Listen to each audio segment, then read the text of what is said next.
You smell like him. I mean, why wouldn't you, right? Yeah. Marc's trying to protect you from Khonshu. That's why he's been pushing you away. He thinks Khonshu wants you for his avatar, and he won't let that happen. That's all right. I felt like you should know that.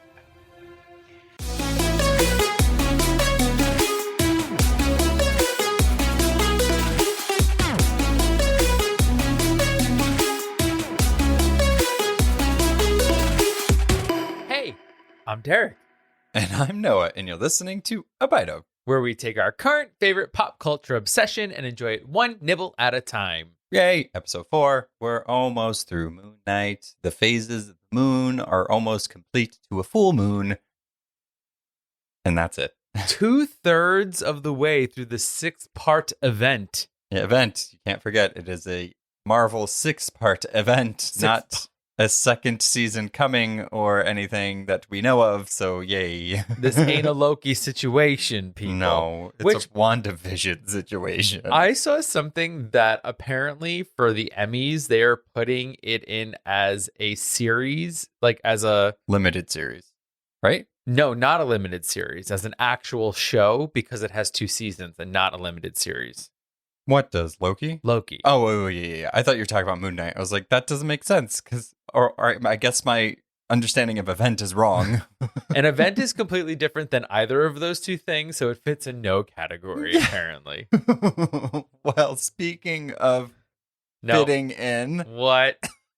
You can follow us on Instagram, Facebook, and Twitter at A Bite of Pod. We also have a Discord. You can come talk to other like-minded people. Also, if you like the show, you can support us on Patreon because, you know, that's where we have stuff like Pepper Pop Culture and Plot Twist and a bunch of other bonus stuff that you don't get on the normal stuff. Very true. Discounts on merch too, you know. And I'm just going to say, you know, we're doing a little mailbag situation. We're going to try to like engage with you guys more and on, you know, the show. It's not called mailbag. We keep trying. This is a working title, guys. What is it, Derek? What are you serving? What? Yes. No, well, come on. Cow. No, stop. Serving as in food because right. a bite of. Yum. Mm. So it's basically what theories are you serving to us? Yeah, and like questions or just general thoughts about, it doesn't even have to be about the show that we're covering, just whatever you want. So, you know, always look out for those little posts if you have questions for the guys. Yes, but I also liked it because it sounded a little gay, baby. Yeah. That too. So, what? I had a thought today. Okay. I was about to keep going and then... No, I was driving home from work and I thought that I knew that we would be recording tonight. And of course, we record on Thursdays, but we release it on Fridays. And I was like, isn't it wonderful that folks think like to listen to us on their commute either to or from work, most likely on a Friday, and they're like welcoming their weekend. Oh, yeah, that's nice. Yeah, I mean, we always hope to be a shining little smiley bright spot to start your weekends. You know? Perhaps a silver moon in the dark skies night. Yeah. You're welcome. So... we're going to get into Moon Knight, grab those giant red flare sticks. That's right. And let's dive into the moon. Right. But before we go into the deep end, let's stay in the shallow end and take a look back at Moon Knight episode 3. Yikes. The friendly type. You almost skipped ahead right to the episode. No, I was introducing the episode. Girl. We meet Marc in Egypt, where we last saw him drinking the day away. He is now hunting for information on the whereabouts of Aurthur Harrow's dig for Ammit. Lots of running on top of buildings and fights on ledges. When Marc, Steven, Khonshu, and perhaps another body puppeteer come up short on the info, Khonshu eclipses the sun, calling a gathering of the godly avatars. Harrow sweet talks his way out of the impromptu trial and goes back to digging. Another avatar tips Marc off to look for the sarcophagus of Senfu. Marc and Layla meet up with an underground arts dealer, Bogart, who has the remains of the aforementioned Magi and not a shirt in sight. R.I.P. R.I.P. A giant fight breaks out, but the pair escape. Mr. Knight appears again and is quickly stabbed a lot.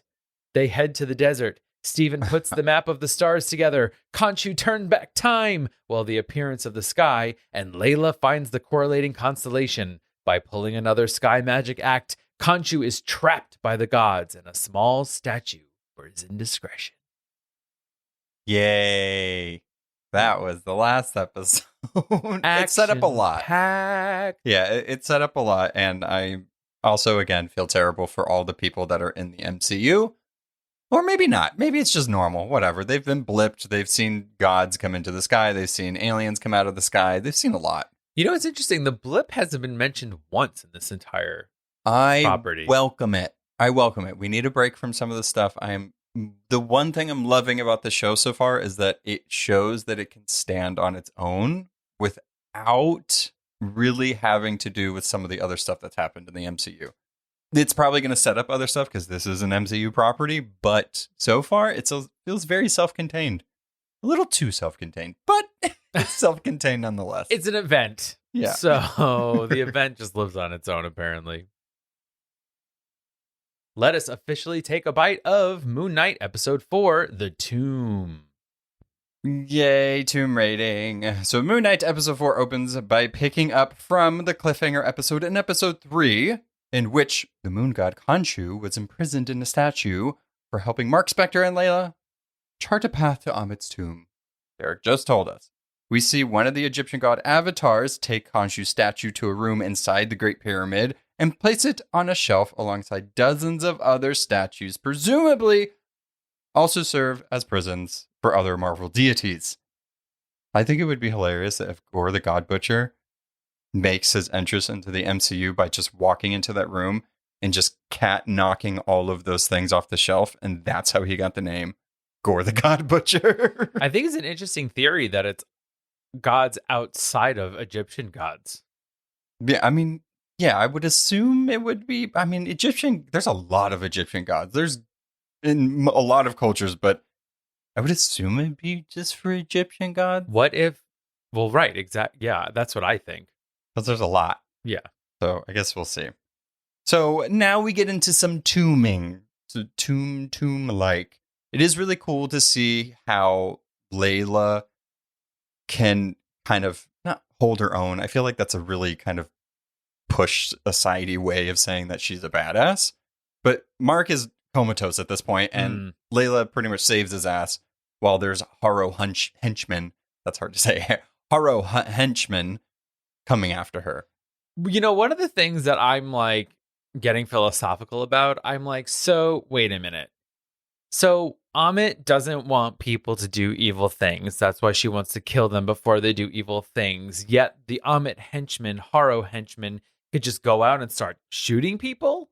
And if they kill those people, that's okay. I don't know. Sounds not okay, Amit. I don't like it. It's against what she wants. So therefore... Interesting. It's self-serving. Bad. Yeah. Also, what we really need, one of the major stars of this episode are flares. Oh, yeah. In any situation, a flare can save you. Would there be a different weapon that you would like to see go into battle aside from a giant red flare? Like an unconventional one. We saw her Mooncliss the last episode, which was pretty badass. Yeah. I feel like she is a jack of all trades. She's all about work with what you have. Literally. And I appreciate that. She is the life hacker of the underground artifact black market trade. Yeah, I like it. Me too. I'm here for it. I want to see what next unconventional weapon she uses. Because you're not always going to have the shiniest knife in existence. No, but you can have a great Mooncliss that Hello. goes stabby. Look good, feeling gorgeous, and murdery. So they finally make their way to the tomb of Amit. Obviously, Harrow's henchmen are already there because they had the scarab, which got them there faster. Which kind of sucks because now thinking about it, I forgot that they had to find this map because they don't have the scarab. So they had to do all this other stuff when they could have just pulled a Harrow and like followed him. Yeah, you know, I was thinking that too. Like, instead of chasing those guys for most of the last episode, just like follow them. Yeah. Follow them wherever they go. I mean, yeah. Who was he going to talk to that they were stabbing when he got to the scene before like the dance blade fighting started? Right. That we don't know. Right. Yeah. We never know that. But even he chases that set of 3 guys 2 separate times. Yeah, that was fun. It was weird, but it was fun. Just hide somewhere and just tiptoe behind them. So our trio gathers some supplies before going into the tomb. As any good Tomb Raiders do, they usually get some supplies. And before they belay their way into the tomb... Can you believe it? Can you believe it? Stephen and Layla finally, and awkwardly, share a kiss. She says, leading up to the kiss, "You smell like him." I mean, why wouldn't you? Well, yeah. Yeah, it must be confusing. She's divorcing Marc. There's obviously some big tension there. But then she's also seems like she's falling in love with Stephen, and Stephen's falling in love with her. I think they both offer her something that she likes, but they're both Honesty. 2 different things. Yeah, I mean, honesty for one. But like, Marc is like the dangerous bad boy that wants to go on missions with her. Stephen, on the other hand, is the brains. He speaks French. Ooh la la. He's very romantic. And also intelligent. Yeah. So she's Also very being honesty. But and you know what? If you're attracted to the one body, though, you're done there. Yeah, It's I mean, just which personality. I guess that's fair. It's just because she's divorcing him doesn't mean that she's not attracted to the body of Marc, Stephen, Where Jake. is the body? Yeah, right there. Right there. In this like awkward kissing moment, because he does kiss her very awkwardly, which was kind of cute because it just adds to the identity of Stephen just being really awkward. Because obviously he's like not had luck with the ladies. We saw what happened with Dylan. That was very sad. But he does spill the beans on why Marc is like pushing her away and divorcing her because Khonshu wants her as the next Avatar. And she's like, "Why are you telling me this now?" He's like, "I don't know, because it's like the best time. Why not?" Can we take a step back for a second? Okay. Why are they even on this mission to begin with? What do you mean? Like, why, if Marc hates Khonshu and he doesn't want, because if he finishes this mission, then his contract with Khonshu is up, Right. and then Khonshu takes over Layla. Yeah. So then why is he completing this mission for Khonshu? No, I think if he doesn't do the mission, then Layla becomes the next Avatar. Oh. Yeah. But, okay. So that's also why he pushed her away. So he just gets distance from her and then does the next mission. All right. They didn't make that clear. A little bit. just a little bit. No. So Stephen and Layla navigate the tomb's labyrinth layout, which is a maze in the shape of the Eye of Horus. We see the tone changes a few times in this episode. As soon as they get past these riddling guards and figure out that is the Eye of Horus, there's blood and chunks of meaty flesh bits all over the place, which bodes well for being in a tomb, in an ancient tomb that's supposedly been secret. Right. And there's just fresh goods everywhere. Yeah. Layla and Stephen separate. And he's like, "Let's not go where the trail of blood is going. I'm going to find a different way." He goes up. She's staying down there. And then a zombified sorcerer priest of Amit starts carving the organs out of one of Harrow's unlucky followers in preparation for Amit's resurrection. Scary. Yeah, this whole thing is like really bizarre. Like, so, because he, like, the guy who gets stabbed, who was actually the fake cop that arrested him Is 2 it? episodes ago. Yeah. Oh. It's the guy with the beard. Like, he's not screaming when he's being stabbed and his heart is being ripped out. He's just like, ugh. So it's like, are they willing to give themselves over to the resurrection? Like, I'm very confused. Are these priests protecting the tomb? Are they just killing people for fun? No, they're just filling their jars. They can pickle that. They can pickle henchmen. They can pickle Laylas. They can pickle any type of body. Whatever it is, they're on cruise control and they are just going at it. They're like, fresh body, going for the heart. Yeah. Funniest thing was that when they ripped this guy open, for some reason, Madonna's "Open Your Heart to Me" came into my head. Oh. Open your heart to me. That's probably what the zombie had playing in the AirPods. I mean, when I was how doing fun. It. Yeah. A literal heart, figurative heart. Okay, can we talk about these zombie priest mummy things? Yeah. If you've ever played Last of Us, the second that I heard that clicking, I immediately tensed up. Because you know that in Last of Us, when you hear that, those are like a one-shot kill you things. It's creepy. I don't like that noise. You know what? Good job. It also reminds me of the zombies from World War Z as well. You know, I don't really remember the zombies from that. I just remember them piling on top of each other a lot. Yeah, they climb up the walls that way. Yeah. Smart. I have to rewatch that. That was pretty good. I really like that movie. There was supposed to be a second one. I am like bizarrely a fan of zombie movies. I'm just putting that out there. Not like uber gory ones, like a Rob zombie, like House of, what is it? Thousand Corpus? Yeah. Corpus? Corpus Christi? No, but more like World War Z, 28 Days Later, like that. Those are really gory, though. But like more like I'm just a regular human trying to get away from these crazy things. Like I love stuff like that.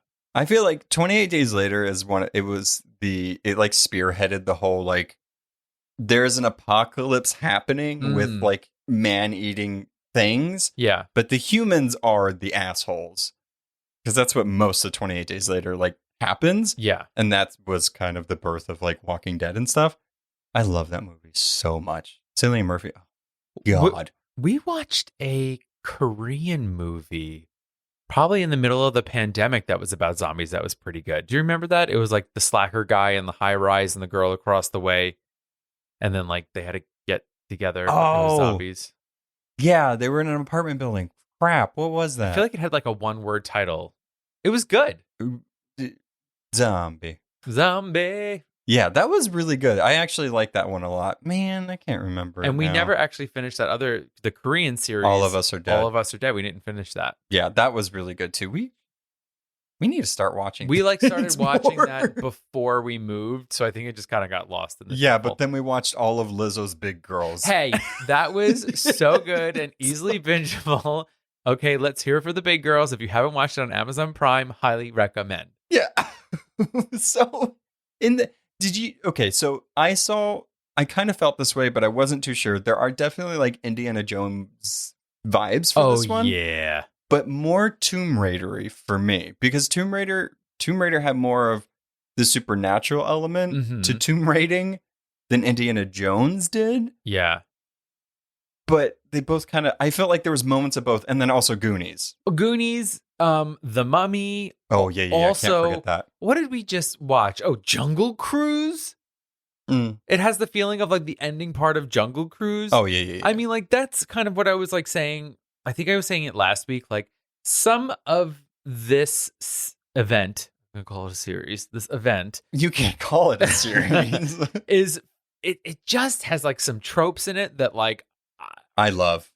You know what I mean? It's just like, I love those tropes though. Like Egyptian adventure movie. Like, yeah. You know what I mean? It's just like, and then the next scene we get like pure Egyptian adventure movie. But like, I want to say though, like watching it, I felt myself missing those types of movies because we don't get, or content really, we don't get that a lot anymore. We get, these big superhero things. We get these very like gritty, very personal, like, right. We don't get those just Indiana Jones type movies anymore. But I think the thing is that the question that I'm asking is what new is this event bringing to that? You got Oscar Isaac, John. That's what's new. You're like, it's bringing Layla. Yeah. That's enough. Layla and Oscar Isaac. It's fine. I mean, it's very like Brendan Fraser, The Mummy, But can we be honest, though? The Mummy didn't really handle Egyptian lore and mythology really well. I'm just talking about the characters, right? Oh, like the main this was totally Layla. And then Rachel Weisz? Exactly. 100%. Right? The smart girl, curly hair. So Evan Starchick on Instagram, they were watching it and messaged or commented while they were watching it. And they're like, I'm getting heavy Rachel Weisz vibes from Layla in this one. Totally. And I 100% agree. Because when I was watching this, I was like, why does she just feel familiar? I loved it. Yeah. And it was like, as soon as they said Rachel Weisz in The Mummy, I was like, that's it. 100%. Yes. And I need more Layla, Rachel Weisz. Make that movie is what we're saying. Yeah. Didn't they try to make The Mummy again? What's that guy? Well, is The Mummy Returns, and then that horrible Scorpion King movie. No, and then there was another They one. did a remake? Yeah. Oh, dear. Yeah. Not great. So, anyway, so we have to remember there's no Khonshu protection in this. Again, Khonshu believe there's no protection for Marky Mark in this situation. There's a clicking zombie priest. They're gutting somebody else. Layla's down there trying to hide behind the table. It doesn't really work out well. Chasey chase. Mark goes to go into the actual part. It's like, guys, in any... His face. Just, we never split up. You should never split up. I don't think originally they were going to fully split up. One, never split up. Yeah. Well, they do split up. Yeah. He does squish, question mark, that zombie Particular priest. Yeah. And then Layla goes on a walkabout along a treacherous Indiana Jones / Goonie Styles ledge. I mean, eye roll of all eye rolls. Stop. I liked it. Eye roll. Literally in that scene, I was just like, I miss crumbling ledges. This is the opposite of Chef's Kiss. I don't know what that is, but it's the opposite of it. Layla Croft completely got across it fine. I'm running. Whoa, whoa, whoa. But this giant scene, hole. aside from like the crumbling ledge, I feel like they really leaned into the creep factor. Like every episode, it seems like there's that one spooky, supernatural, creepy element to it. And that was this moment here with that zombie priest coming after her and then coming out of the cracks and like grabbing her. Her fighting, one, badass. And then when it's on top of her, she took off his arm apparently, and then he tries to stab her with his that bones. was not okay. I'm like, oh, this is where the mature content comes in. Bone murder. Bone stabby stab with the nubby nub. I thought it was going right into her eyeball. Yeah, but this made me like a little excited because if this is what Marvel Studios is willing to do, like these like kind of tiptoey things, I'm excited for like Blade and Ghost Rider and Midnight Suns. Like just lean into not the gore, but the creep factor, the zombie. You know what I mean? Like I feel like that part's a little bit missing from the MCU. We got a lot of cape stuff. Yeah, for sure. I want more decaying flesh stuff. All right. He wants darker MCU people. Yeah. Darker. Like scarier. Spooky. Clickier. Okay. Yeah. More clicks. I want some of that. Are you listening, Feige? Hire me. He's got ideas, people. So before the seismic shift in this series so far at the end of the episode. The toenail shift. Another toenail shift. An important secret comes to life within this Amit's tomb. Oh. Guess who shows up again? Is it his superpower to show up at the most inconvenient time for the person he's trying to talk to? I don't listen. He just walks in with his glass-filled I don't sandals. understand. All of his followers are getting carved open, disemboweled, and this hoe is walking around at a snail's pace, just looking to just drop some truth bombs on people. He literally sits at the edge of the cliff. The crumbling ledge cliff, mind you.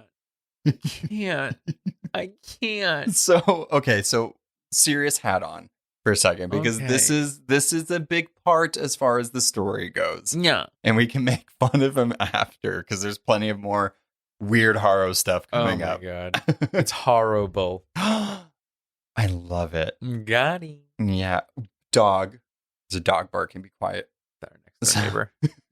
So after Harrow first mentioned in last week's episode, Layla finally hears the truth about her father's murder and Marc's role in it. Layla's father, Abdullah, was a famous archaeologist in Cairo who was murdered by a group of mercenaries, but until Harrow all but spilled it out for her, she never knew that Marc witnessed her father being murdered. I mean, he sort of alludes to the fact that Marc did the murdering. There's a lot of weird nouns and adjectives and things being used in this, which is the series' way of not fully revealing the truth. And I'm sure you might have some theories, and I got some theories about it that might come into play a little later. Mm-hmm. But it is interesting that, like, why not just say it all out there? In this conversation, too, he calls her the little scarab. And isn't that what your dad used to call you? I hate him. Yeah. He's so gross. But that's also the question, right? Is like, excuse me, sir, who are you to come here and tell me about my dad? I just met you like 2 days ago. Can I serve you up something better? How does he know all of this? So this is what I was thinking that too. And I'm like, so when he grabbed Marc's arm in the first episode of the event, did he see all this? I don't think so. He can't. Right? Because he recognized Marc prior to that. Right. So either he's Bushman. Ew, absolutely not. Stop it. No. Guess what? That's Don't- just take it cover away. up. No. He's got a skull face under there. Well, Surprise. he does have a skull. It's No, you technically- know what I mean. Don't be dramatic. Don't be dramatic. He's Arthur Bushman Harrow. Stop. I hate it. Absolutely not. I don't like Bushmen, but no way. No way. No, it makes no sense. No. I will firmly say that, but I'm just trying to. Yeah, put some puzzle it's piece interesting. How does he know? How does he know all this How stuff? does he know? That's all I got. Don't. He's not allowed to get a song. But Whitney. Right. Exactly. Don't put her with Harrow. Oh my God. But I will say it is actually neat up until this point that we got a very like Layla centered focused episode. Like for pretty much like, I'm going to say like 2/3 of the episode almost. It's a lot of Layla. Yeah, because it's just Steven who's worthless. Stop. Come on. He doesn't know how to belay. He was laying in the sand for the first 5 minutes of the episode. His fish died. He missed his date with Dylan. I'm trying to give props to our girl Layla here. You don't have to tear down Steven to give props to Layla. Well, I'll tell you what. She was excited about putting that harness on him. Ooh, tighten the crotch. Stop. I said, let's go, baby. It was, yeah, I mean, That was the whole point. They showed it twice. She loves, stop. She loves Steven. She likes the body, and now she likes the mind. Except So, now that she knows that On to killed the a dad. tomb. Yeah, so I mean, it's going to be a little rocky for the Steven, Marc, Layla household coming up. Yeah. So they discovered the actual tomb of Amit. More specifically, it's the tomb of Alexander the Great. Turns out the Macedonian conqueror was once Amit's avatar and has been buried in a pharaohic fashion with Amit's statue. Ushakti. Ushab. The statue that seals her away embedded in his throat. So, Ow. yeah. I loved this was cool. It was like adding more to that Indiana Jones, Tomb Raider, Goonies. Loved it. Loved it, loved it, loved it, loved it, loved it. Layla meets up with Steven. She forces Marc to resurface in this, and pretty much she's like, what did you have to do with my dad? Tell me the truth. Which I'm glad she finally, I don't know why she never really, maybe she did, but he wasn't really up to telling her the truth of what happened. But he admits to her that his former partner got greedy and killed every archaeologist at the dig site before shooting Layla's father. It doesn't take too much of detective skills to connect the dots to recognize that, yes, Marc, who just happens to be a former mercenary, had something to do with his father's death that was carried out by mercenaries. But I guess it just needed to be said for dramatic effect in the episode. I don't understand. Like, how would she have known that he was there? No, I don't think she necessarily... Well, I don't know. I mean, was she also there? But she knows that her father was killed by mercenary / bounty hunter / tomb raiders or whatever. And then she Marc has to know Marc shows up. Well, right. And she has to know that Marc is the mercenary. I mean... Really, Marcenary. Yeah. So, like, I'm not like blaming her for not knowing, but it's like you had to have known something was fishy. But we still haven't gotten to the circumstances of how exactly they met. Also, another thing. Speaking of his partner, where's Frenchie? He's not there. Ah, he was in the phone. Hello. Yeah. This call. Duchamp. He's somewhere, but not there. We need Frenchie. He's gotten around the globe plenty of times. I need someone that talks like this. No. Marc. It's Marc. Just like that. I don't need another bad accent in the show. I do. Are you saying Steven's accent isn't fantastic? No, it's not fantastic. I think it's on purpose. Isn't it, bro? Yeah, no. Layla blames Marc for bringing a killer across her father's path, brother's path. You messed me up with the bro. He blames it on me. Oh. And making their entire relationship twilted. I didn't do that. That wasn't me. This twisted guilt trip of indulgence. I wanted to get. Ooh, I liked that. Say it again. Say it again. It was beautiful. Layla blames Marc for bringing a killer across her father's path and for making their entire relationship his Dang it! Come on. Twisted. That's the part I was waiting for. Making their entire relationship his twisted guilt trip indulgence. Gorgeous. Thank you. I think it's relationship his twilted. That's I don't know. It just didn't roll off the tongue. You know what's my twisted guilt trip indulgence? Oh, what? Cookies. Okay. I don't think that's the same thing. Delicious. Who are you guilting? Myself. The question here is Marc being fully honest? Yes. I think so. You think so? Or does he not even know because it was Jake Blorkbley? Yeah, like Marc may not have killed Layla's father, but there's that mysterious and probably brutally ruthless third personality lurking That's inside Bushman. them. No, stop it. I do absolutely no. Is his partner himself? Is Jake Lockley's Moon Knight persona Raoul Bushman? I think we nailed it. I don't want it. But, I mean, either way, the tragic romance of Layla and Marc/Steven is probably more doomed than we thought. Say adieu. But he does say his partner did it. And I'm not too convinced that was somebody else. And it might have been Jake. That is also my theory. Because why not mention Bushman at this point? More. You know what I mean? Is it like one of those like are we thinking too much into it and like Marvel's just like, look, we don't want to introduce another character. Just say it's his partner. It's probably another Mephisto situation. Oh, it was Mephisto. Yeah, it was Ralph Boner. We got Boner. Ralph Boner Bushman. That I like. No. Make it canon. But it's so to like kind of step back and like zoom out a little Evan bit. Peters shows up. I would hate it. I don't want to get boned again by the MCU. The last time wasn't great. Don't want it to happen again. That was a letdown. So, but I can't decide whether it's funnier that after solving the world's most enduring mysteries, because to this day, nobody has been able to found. I was going to mix find and found together. Find. Alexander the Great's tomb. Because he did, like, as Stephen said, think of himself as Egyptian and, like, buried himself, like, in a tomb and stuff. And there's been, I think in 2018, at the earliest so far, they've claimed to find his tomb.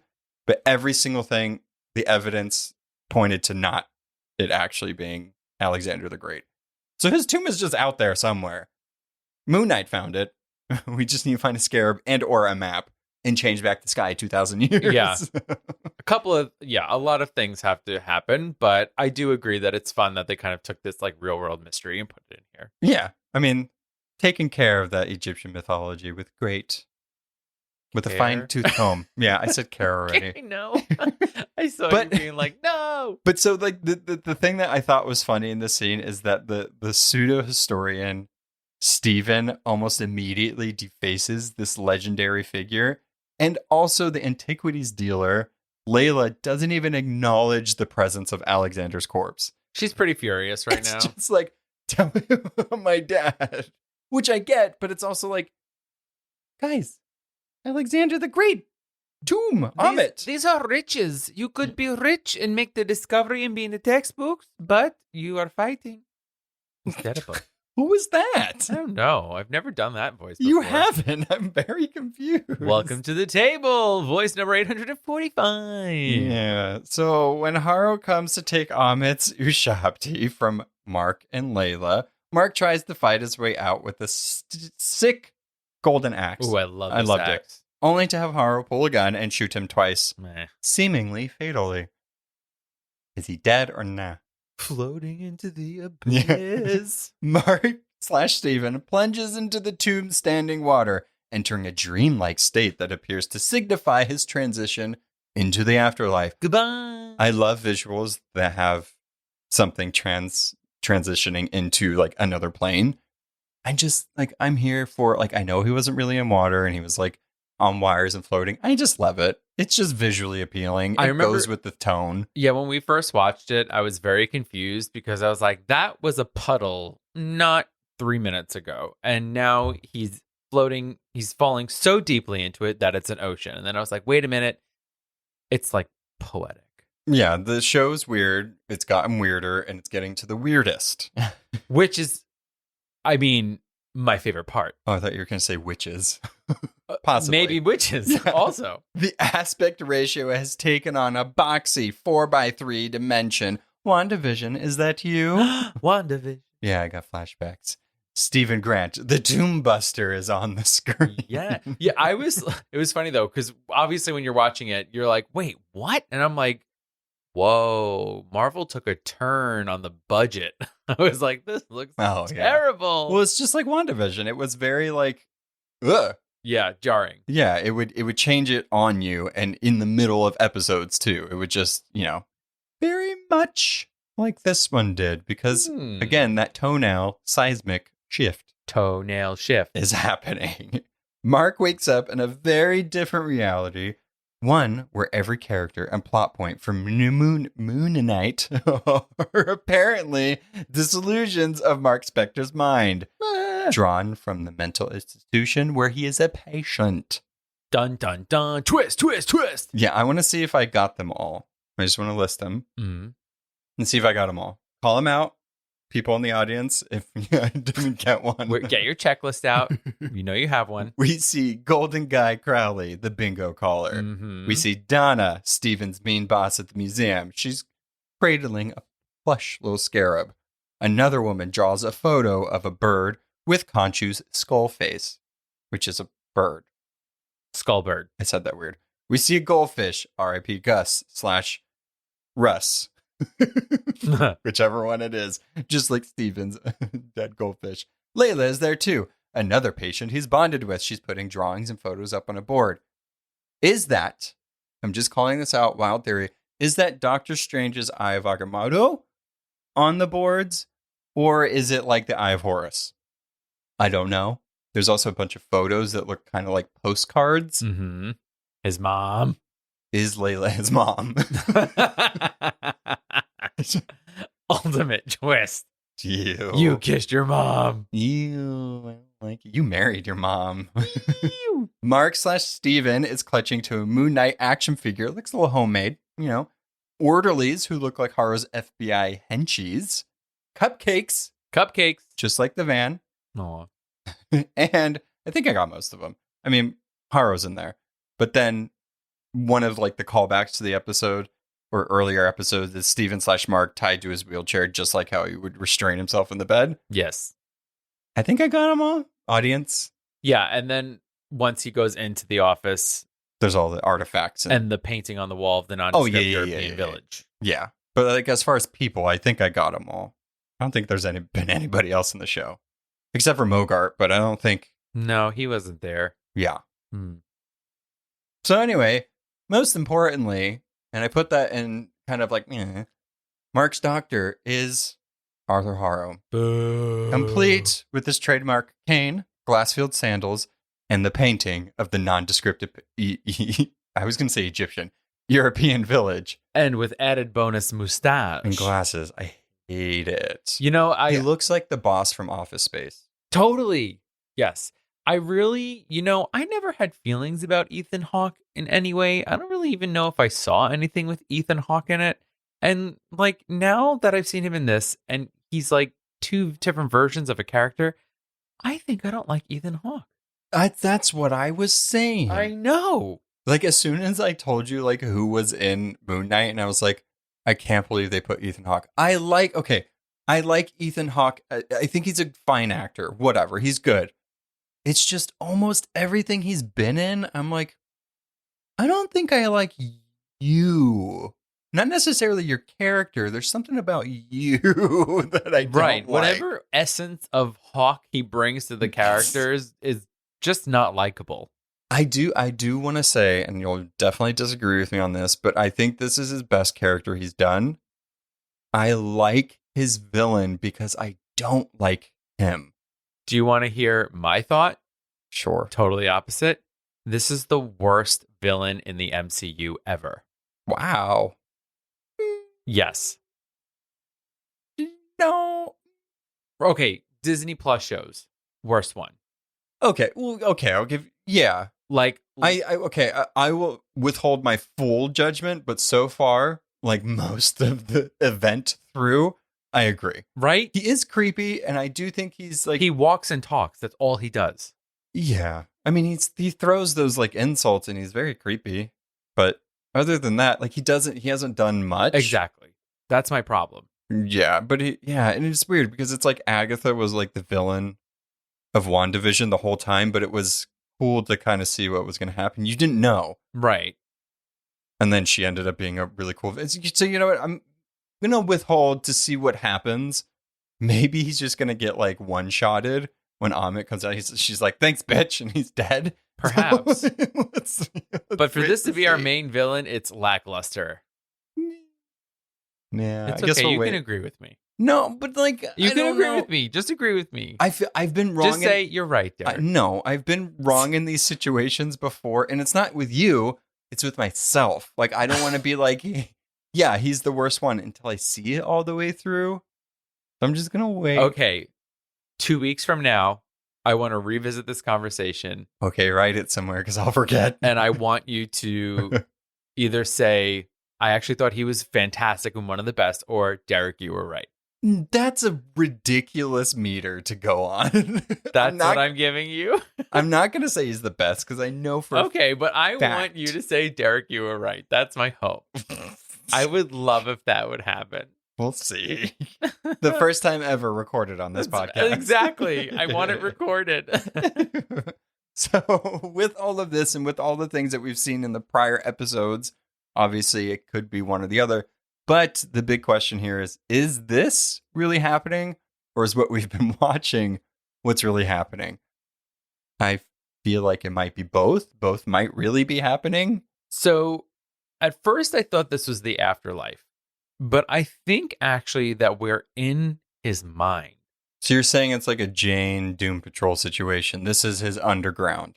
Yeah, exactly. And Mhm. so what made me feel that way was when he's running through the halls and he's running away from Harrow's orderlies at this point, he runs into the room and he finds Stephen in the sarcophagus. Uh-huh. When he pushes it open, Stephen, the way he's laying there is exactly how we see Stephen in the reflection in the mirror in the streets when we first see Marc take over and he says, "You can't really move in here. I can't really breathe." Oh. So he's in the exact same position in the sarcophagus wanting to get out. So I think that's how they're stored in his mind.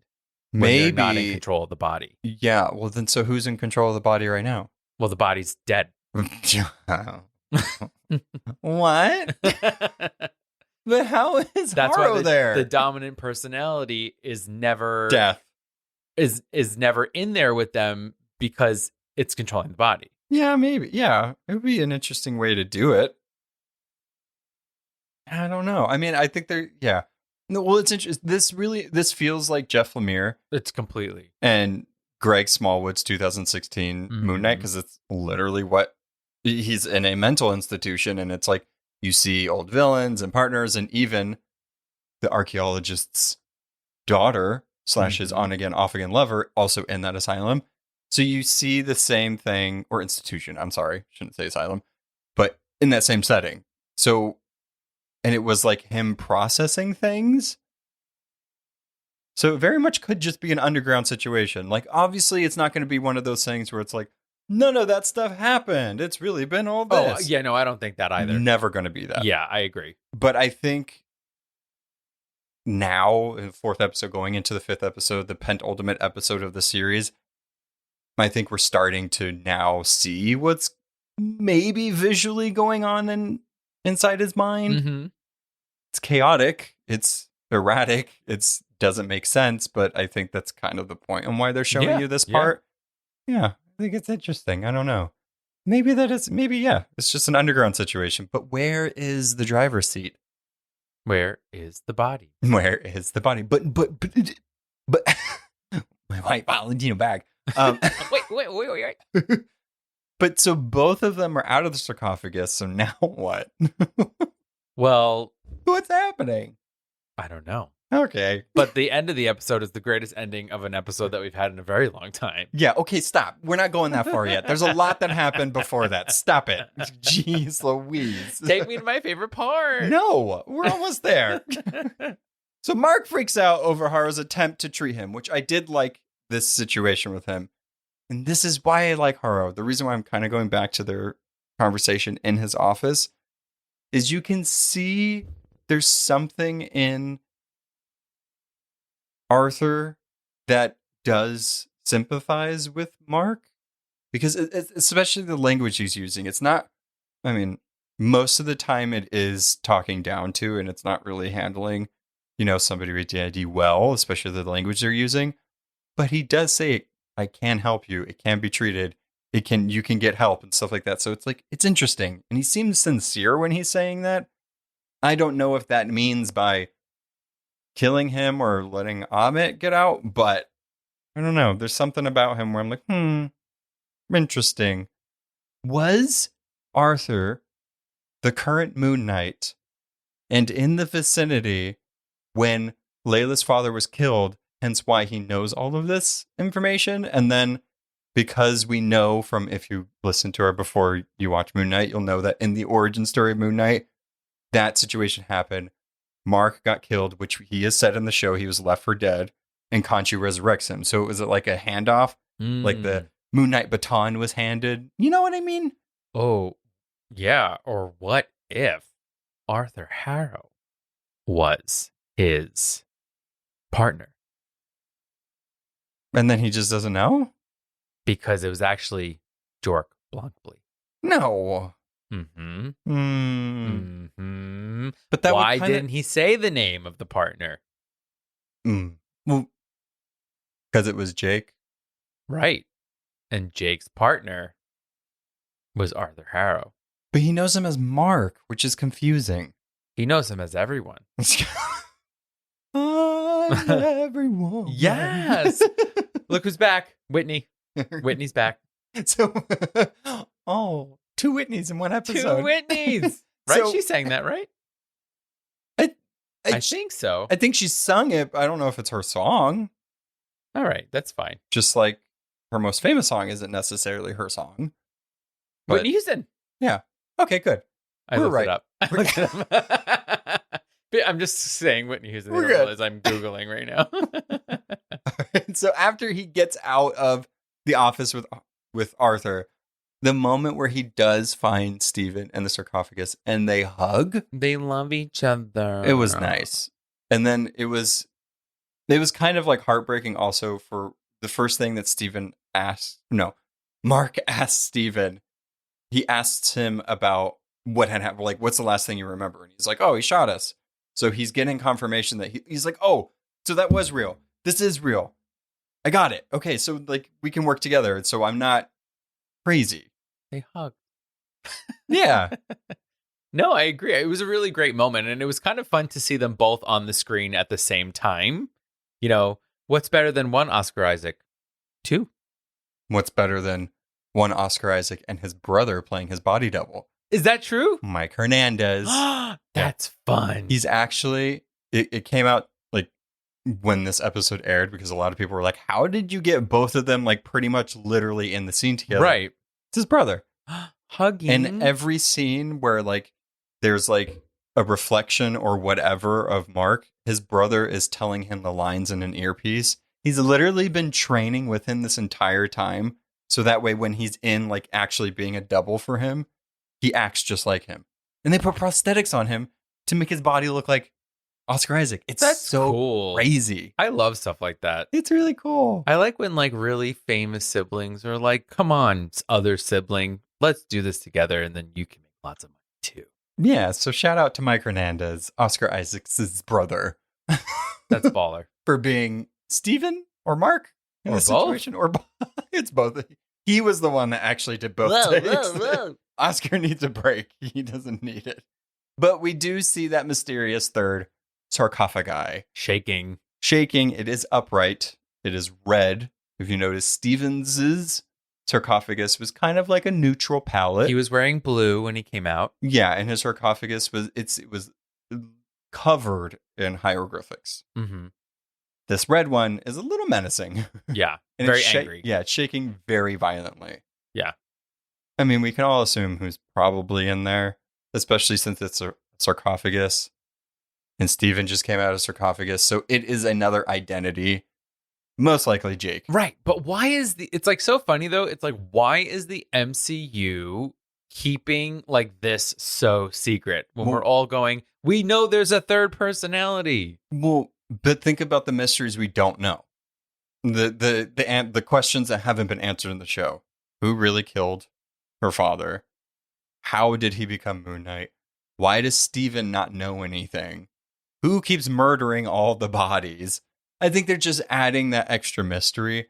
And people probably didn't listen to her before you watch Moon Knight. So they have no idea that there's another You are so angry about that. Why? This season. Why? I don't know. I just wanted to mention it again. You bring it up every episode. It's like our 14 listeners. They're like, we listened to it. 14. How dare you? 15. No. Hundreds. Not even exaggerating. Hi. I love you. So, we're getting to your favorite part. Yes. So Marc and Steven run straight into a chipper sounding anthropomorphized, right? Anthropomorphized Anthropomorphized. hippopotamus who greets them with a cheery, "Hi." I love her. Both men scream like frightened children. Cut to black. End of episode. It's so good. Bravo. Haweret is the goddess of childbirth and fertility, which is this hippopotamus beauty that we saw come through those doors and greet our gentleman with the hello. She's never been in a comic or in the MCU. She is brand spanking new character, new god being brought into this mythology. I am 100% obsessed with this character. I and hope it all bodes she well. said is hi. Greatest ending in a long time. I can't. She's so cute. I love her. I liked when her ears like flapped when she said Yes. hi. And like in my mind, in the next episode, they finish screaming and she is like their guide through the ward and she's like telling them about the place or something like that. Yeah, so okay, let's talk about what this possibly could mean. Let's theorize a little bit. Let's like shoot the shit. Layla's pregnant. Oh, No, ew. got a maternity? Why? Got- Oh, I see what you're saying. I Hello? was like, from what? I guess it makes sense. But so if this god is in this institution / Marc's mind, and assuming that she's imprisoned, Right. does that also mean that other gods could possibly be there? Or is this Amit's doing? Like, I'm sorry to be careful about who you fall in love with, but I feel like we should be wary of her. Maybe. Oh, maybe. Why is she there? I don't know, because she's cute. Well, If we Okay. think about it, right? So this episode opened with an entire wall of other trapped gods and goddesses. right.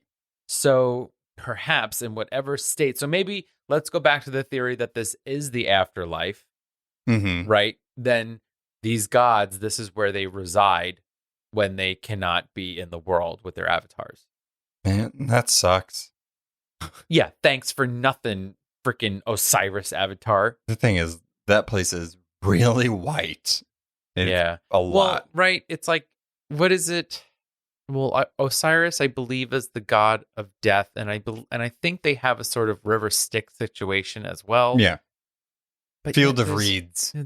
but they're in a psych ward. I don't know. It was cool when he was running before he found Steven as he was running through the hallway. It kind of shifted a bit. Yeah, that was interesting. I was wondering about that too. The lights changed. It looked a little more not stark and sterile white. Hmm. It was interesting. Something was shifting. I don't know. Yeah, so The body? Were they moving the body? oh, maybe. I don't know. Right? Layla's dragging it out again. Poor Layla. She's dragging his body someplace. She's got bigger things to Also, do. poor Layla. She just saw Mark and Steven get shot in front of her. So, like, geez, where was your flare sticks then? I mean, yeah, because he was kind of like, go. And like, then he was like, first of all, he chopped one guy with the golden axe, the second guy with the golden axe, and then he threw the golden axe. Yeah, it wasn't. You can't bring a golden axe to a gunfight. It's just not going to go well. Very true. Especially when you don't have the mummy wrappings of Sir Conchu. You can't really do that. Can I just say something else? I think it's kind of interesting. You can't. Sorry. Well, end Just of the kidding. episode. Goodbye. No, I think it's hilarious that my favorite episode of Moon Knight has no Moon Knight in it. Yeah, it was. I was thinking and I wrote it in my notes and I didn't say it, but it was like, this episode had no Moon Knight in it. But is it really that much different from the rest of the event so far? Very true. We've gotten Moon Knight in the last episode. We got a lot of Moon Knight Ish. or maybe it was One fight. Yeah, but it is interesting. It's like the titular character or the superhero hero. identity of Yeah. it. But I kind of like it because depending on what they do with the character later, say we get like pretty much just Mark always in Moon Knight form, I kind of like getting to know this base, what this character is, because this character is so complex. And it's not just one person. Right. And also, I think it's one of these things where, like, there's a transformation sequence in order for him to become Moon Knight. It's like in Hawkeye is just always Hawkeye. On. Yeah. You know, Vision is always Vision. It's like he's not always Moon Knight. Right. And so it's like, At least Mark can. guess what? It's Fight. time to bring up, everyone. Sailor Moon. God, I literally thought we would make one episode. Because in Sailor Moon, right, it's most of the time Usagi, and then at the end she has one transformation sequence. She fights for 3 minutes as Sailor Moon, and then she's back to Usagi. It's Okay, that but- same sort of formula. Why do the villains let them transform? In my mind, It happens really fast. it happens very quickly. Okay, I would assume. They say the words, and it's like bam. Yeah, but we see it very slowed down in the Yeah. same animation. There is this Every one. time. I think it's on TikTok. There's this one TikToker. The character she plays is a black magical girl. Mm-hmm. And she just like, of course, nothing is like for the rest of the magical girls who are white. And there's one where she's like watching them transform, and she's just sitting there and she's eating like Lay's stacks, and she's like, "Ooh, okay, get it, girl." But there's like strobe lights going on. It's hilarious. Do you know the name of the TikTok? I don't. I'll find it. It's really, okay. really funny though. Really funny. We'll share it on Discord or something. Yeah. After this.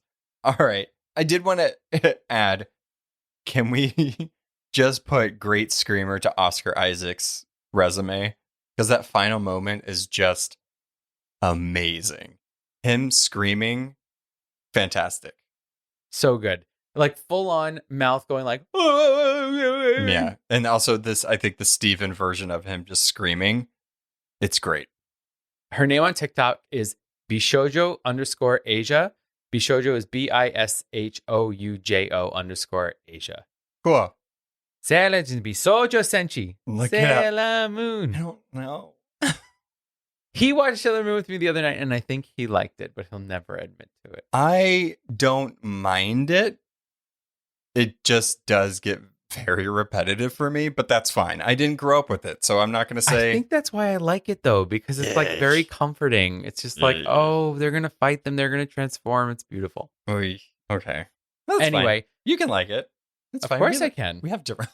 Anyway, moving on to what are you serving? Was that what we were calling it? Yeah, I think that works. Okay. Cow. No, not going to be that. I'm going to do it every time. All right. So we had people give us the theories, their thoughts, questions, whatever. So we got a few here. So this is from Rod. And their Twitter name is Rod, which I was like, I love kind of that. funny. Yeah. They said, this episode was fantastic. In the end, truly gagged me. I am truly enjoying the show and how in depth we are getting with the Egyptian lore. And it looks like we're going even deeper in the next episode. Completely agree. They love it. This could tie into Thor because gore. I agree. I mean, they said there's been a bunch of theories on why we didn't get a trailer or anything for Thor when it comes out very soon. Mm-hmm. Thor has to do with gods. We know Gore is in that. Gore is a god butcher. There's Moon Knight has to do with gods. That could be the only connection I could see to Thor and Moon Knight. Who knows? Maybe we'll see Christian Bale come out in his powder-looking outfit and kill Khonshu or somebody. I don't know. No, not Khonshu, because then Moon Knight wouldn't exist. Do you think they'll do it to our beautiful new angel, Toweret? No, probably Amit.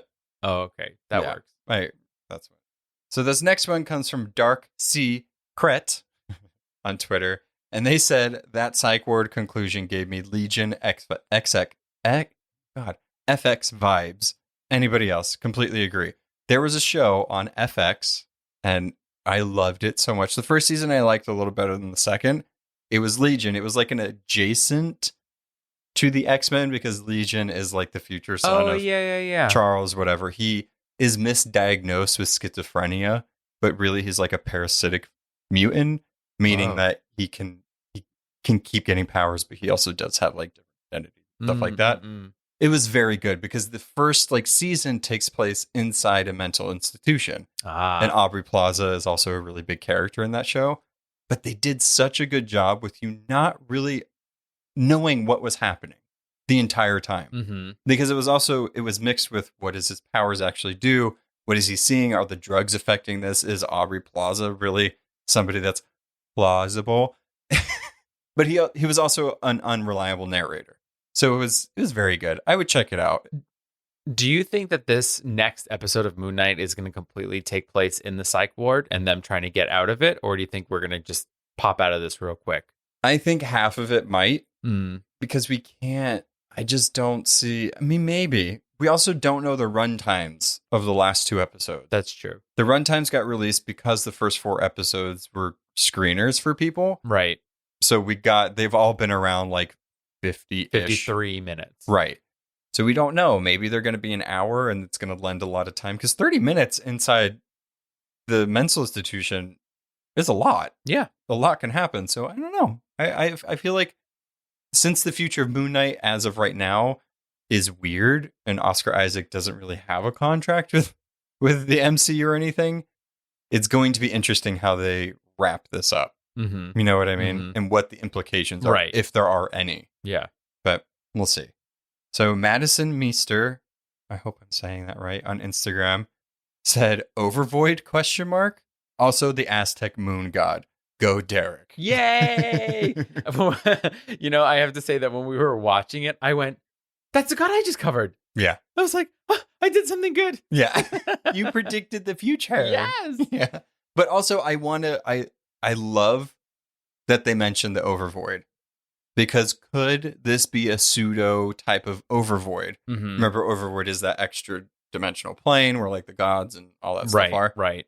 Could this be what that is? Which would explain our Hippo Beauty. I don't know. I mean, I think so. I think it's plausible. I wouldn't mind it being the Overvoid is kind of whatever the person makes it to be, you know what I mean? Because Overvoid whatever is also, form it takes.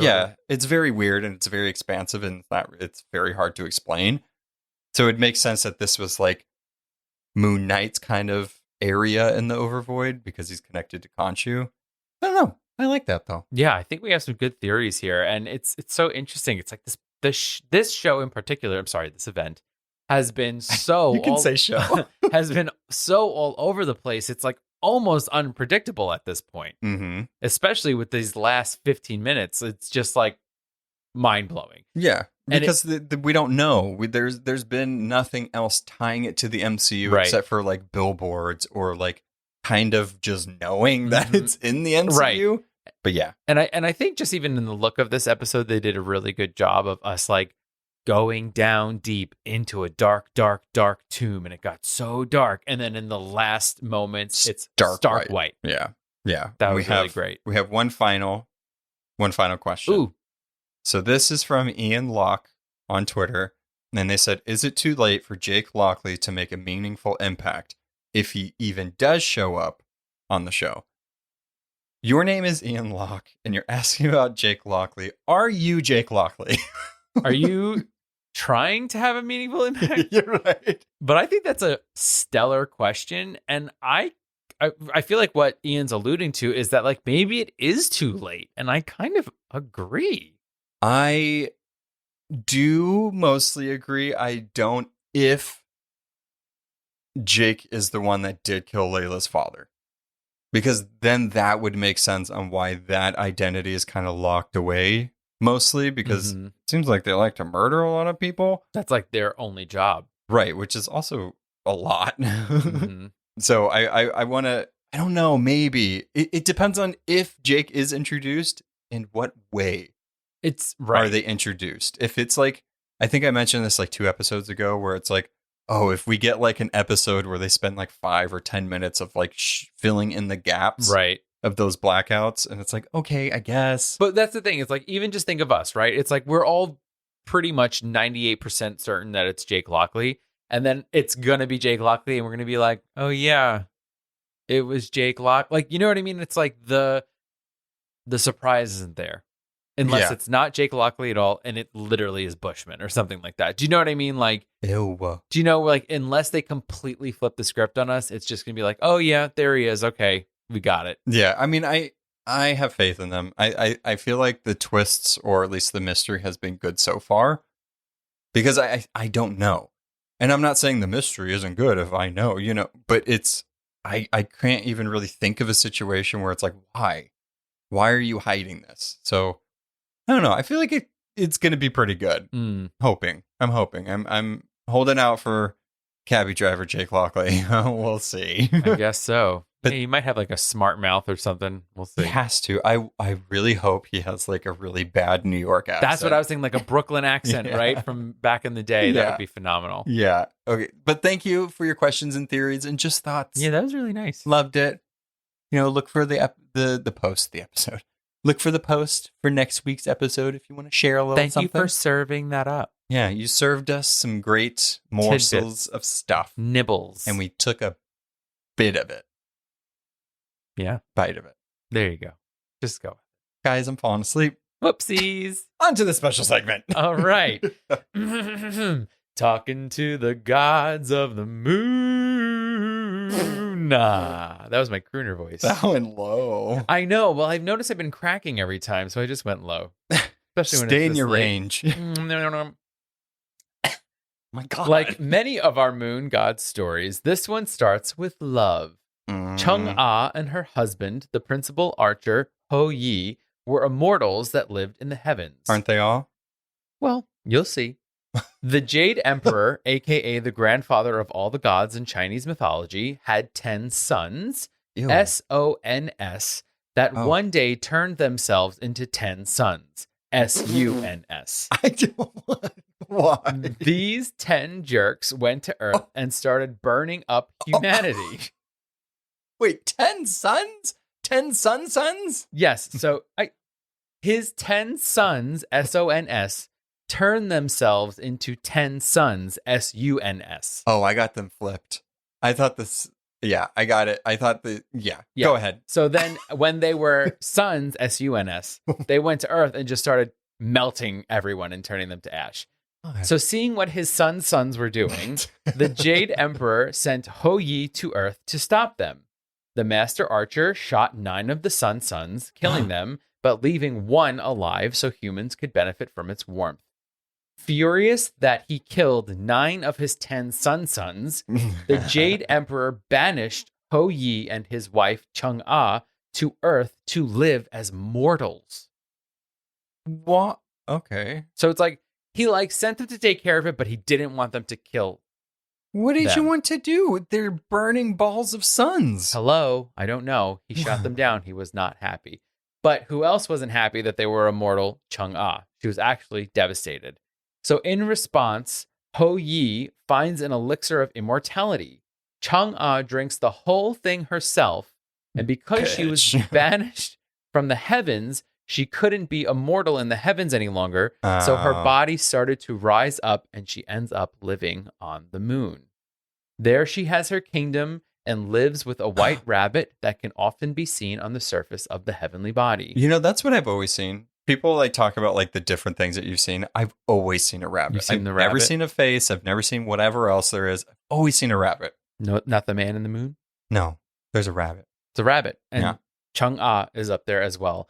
Chinese Boo. families around the world celebrate Chung Ah at the Mid-Autumn Festival that takes place on the 15th day of the 8th month of the Chinese lunar calendar. Here there are many celebrations, dinners with families, and lots of delicious moon cakes. Well, I was booing her because it was like you drank all the elixir for yourself, but she did save humanity from suns. Well, it's interesting because, like, really, the archer did, right? He saved them. We don't know if she didn't help. There's a couple of different legends, and it is funny. Like, some of them are like, yeah, she just drank it all because she couldn't stop herself. Like, he got back because he had to go travel and get this elixir. He comes back, he falls asleep. She can't help herself. She drinks it all. And part of like the deal was that they had to split it. So he's actually really mad at her. Well, what's he going to do? He can't get to the moon. He's immortal. Well, that's the thing. He was trying to get up there, but she was like, goodbye. She's Sailor Moon now, apparently. Hello, Or Usagi. what's the queen? Queen Serenity. Oh, okay. Yeah. She's Queen Serenity now. But as I've said before, Usagi, the name of the character, means rabbit. She's the rabbit in the moon. But anyway, that is Chung Ah. I do want to recommend a video. So Netflix has this YouTube channel called Netflix After School. And so they had that movie a year ago, that animated film. Oh, yeah. About going to the moon. Yeah. And Philippa Sue from Hamilton. I love her. She was in that movie. So she actually, in this like 5-minute video, tells the legend of Chung Ah. It's quite lovely. Wow. Yeah. The more you know, the more you get recommended. How about that? I didn't know Netflix did that. Yeah, I just discovered it today. I actually don't know if they've uploaded anything recently, but they had a lot of stuff about that movie. Wow. Okay. So see you next week. See you next week in the Penultimateness. Oh my gosh, in the ward. We're almost done. Guys, these next couple months are gonna be crazy. Just saying. They're gonna be crazy. Let's put that out there. No, we got Multiverse of Madness. We have Thor: Love and Thunder coming out. We have Miss Marvel coming out. We have Obi-Wan coming out. Oh my god. Oh, and House of Dragons. Oh my god. We have to finish the Book of Boba Fett. Right? Do we? Do we need to watch that in order to watch Obi-Wan? No. Book of Boba Fett happens way after the fact. Okay. No. Yes. Well, listen, we all know how emotional I get about Grogu. So, just saying. I love Grogu. Yeah, we'll finish it. I mean, that's a dirty little secret about this podcast. We just didn't really vibe with Book of Boba Fett. I'll keep you my dirty... Even though Ming-Na is in it, but it's fine. Yeah. All right. Later, Gators. Bye. Thanks for listening to A Bite Of. Artwork and editing by our own Noah. Be sure to subscribe and follow us on Instagram at A Bite Of Pod and on Facebook at A Bite Of. If you have questions, recommendations, or just want to say hi, you can email us at abiteofpod@gmail.com. You can find us on all podcast platforms. Please be sure to rate and review to spread the word. Hope you join us next time on A Bite Of. Bye.